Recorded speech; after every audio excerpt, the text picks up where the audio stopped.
रहमतुल्लाहि व बरकातुहू।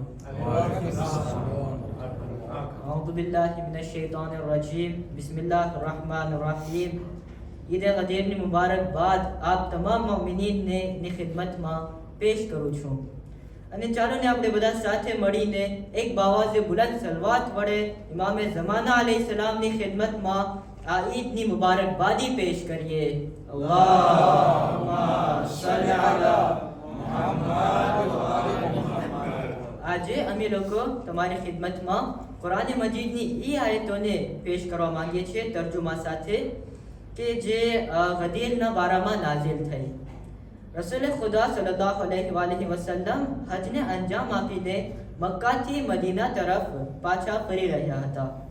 બધા મુસલમાનોના કાફલા પણ મક્કાથી રવાના થઈ ચૂક્યા હતા। રાસ્તા પર એવી જગ્યા ઉપર પહોંચ્યા કે જ્યાંથી બધા લોકોના રાસ્તા અલગ પડતા હતા। મદીના વાળાનો રાસ્તો અલગ, યમન વાળાનો રાસ્તો અલગ અને બીજા ગામોના રાસ્તા અલગ હતા। ઈ મૌકા ઉપર જનાબે જિબ્રાઈલ ખુદાના હુકમથી કુરાન મજીદની આ આયતને લઈને આવે છે। સૂરે માઇદાની 67મી આયત એટલે સૂરા number 60 Ayat number 67।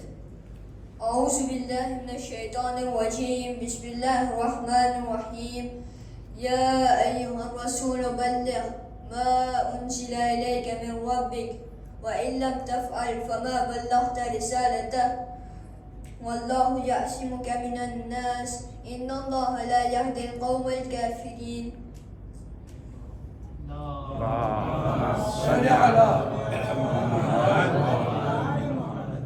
Ô messager, communique le message qui a été descendu vers toi. Si tu ne le faisais pas, alors tu ne l'aurais pas communiqué. Et Dieu te protégera des gens. Dieu ne guide pas le peuple mécréant. Salawat.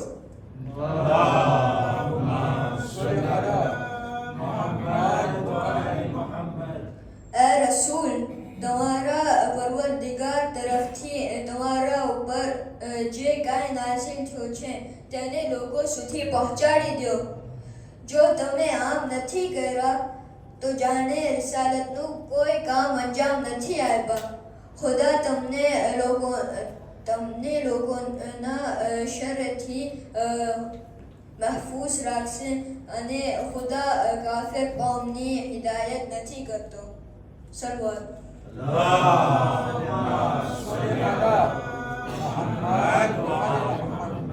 આયત નાઝિલ થયા બાદ રસૂલે ખુદા આ મેદાનમાં રોકાવાનો હુકમ આપે છે।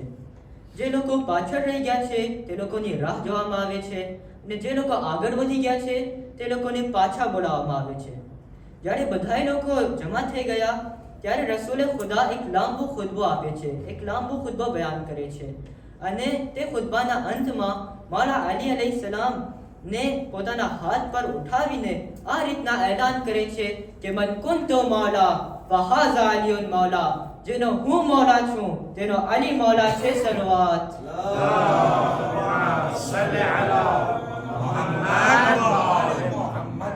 આ બનાવ બની ગયું તો ફરી એકવાર જનાબે જિબ્રાઈલ નાઝિલ થાય છે અને કુરાન મજીદની આ આયતને લઈને આવે છે।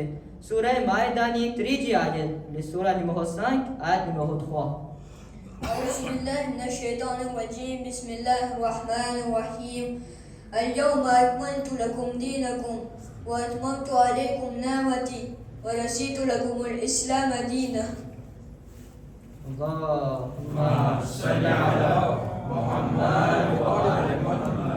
Aujourd'hui, j'ai parachevé votre religion sur vous et accompli mon bienfait malgré que la soumission soit votre religion. Salawat.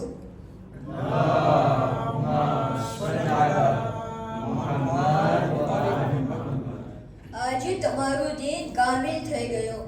તમારા ઉપર મારી નમતો તમામ થઈ અને હું તમારા દીન ઇસ્લામથી રાજી થઈ ગયો। સલવાત।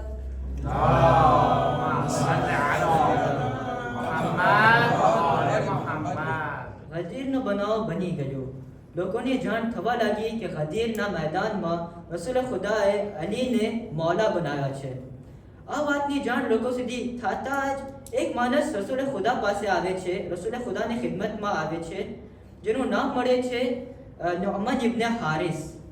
આવીને રસૂલથી સવાલ કરે છે કે યા રસૂલલ્લાહ, તમે જ્યાં એલાન કર્યા છો કે મન કુંતુ મૌલા ફહાઝા અલીયુન મૌલા, આ તમારા તરફથી છે કે ખુદાની તરફથી? ત્યારે રસૂલે ખુદા કસમ ખાઈને ફરમાવે છે કે આ કામ ખુદા તરફથી છે, મારા તરફથી નથી. આમ સાંભળીને નોમન ઇબ્ન હારિસ ખુદાની બારગાહમાં દુઆ કરે છે કે પરવરદિગારા, જો રસૂલે ખુદાની આ વાત સાચી હોય કે અલીને મૌલા બનાવવાનું કામ તારા તરફથી છે, તો અત્યારે જ મારા ઉપર પથ્થર મોકલ અને મને હલાક કરી દે. આ માણસ રસૂલ ખુદાથી થોડું દૂર જાય છે કે તેની ઉપર આસમાનથી એક પથ્થર પડે છે અને તે હલાક થઈ જાય છે. આ મોકા ઉપર પણ જિબ્રીલ આવે છે અને સૂરે મારિજની પહેલી, બીજી અને ત્રીજી આયતને લઈ આવે છે. સૂરા numéro 70, Ayat numéro 1, 2 et 3. أعوذ بالله من الشيطان الرجيم بسم الله الرحمن الرحيم سأله سائل بعذاب وقع للكافرون ليس له دافع من الله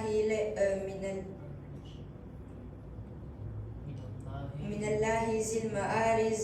Au nom de Dieu, le très miséricordieux, le tout miséricordieux. Un demandeur a demandé un châtiment échéant. Pour les mécréants, il n'est personne pour l'empêcher de Dieu, le maître des escaliers. Salwat.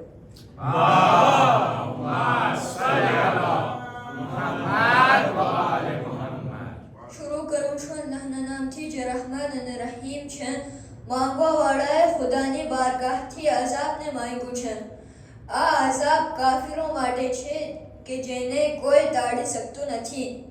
એ ખુદા તરફથી કે જેના તરફ મલાઈકા ઉપર જાય છે. સલવાત.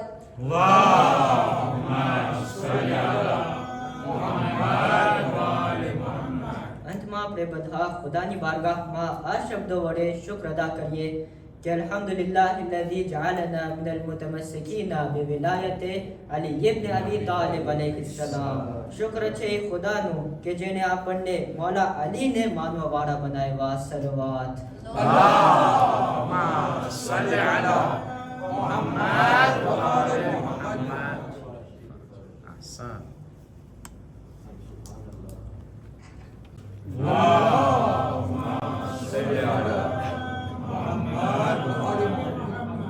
La grandeur de Gadir est clairement mentionnée dans le Coran. Janab el Yadwar a sacrifié sa vie pour protéger la vilayet d'Imam Ali. Demandez à Imam Hussein quel est le prix de Gadir. Celui qui critique Gadir mérite la malédiction d'Allah. Imam Ali a été attaqué pendant qu'il priait en raison de l'hostilité envers le prophète lors de l'Eid de Gadir. Ceux qui ont refusé la vilayet d'Imam Ali ont vu leur destin échouer avant même de commencer. Quand Imam Ali est monté sur le mimbar, les hypocrites ont été démasqués. D'où pouvez-vous trouver autant de vertu et de sagesse? Vous pouvez vanter vos mérites, mais d'où viendra la grandeur de Gadir? C'est un ordre du prophète à Gadir, proclamant la grandeur d'Imam Ali. Gadir reconnaît les vrais leaders. Si Karbala représente l'islam, alors Gadir représente la foi. Quand le prophète a dit « Man kuntu mawla », il a blessé ceux qui détestent Gadir. L'ange Jibril a proclamé avec joie « Aujourd'hui, le maître a fait d'Imam Ali un maître. » Salwat. اللهم صل على محمد